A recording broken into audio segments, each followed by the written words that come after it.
Un giorno avvenne che due fratelli decisero di dare a Dio un'offerta. Uno era lavoratore di campi, l'altro era pastore di gregge.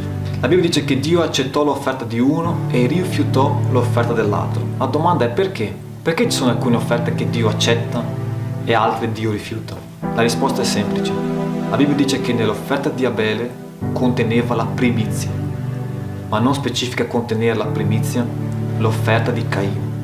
Quando noi diamo le primizie a Dio, non importa la quantità, essendo la primizia, Dio l'accetta, perché quando noi diamo la primizia a Dio, noi stiamo dicendo a Dio: tu sei la mia priorità, tu sei il mio inizio, tu sei il primo nella mia vita.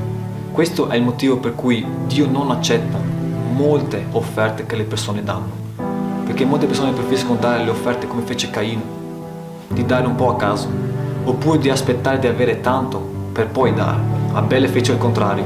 Abele diede le primizie di ciò che aveva.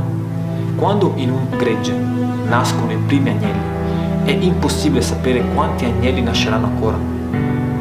La sicurezza nel sapere che ci sarà una progenie, una discendenza, sono i primogeniti, sono le primizie.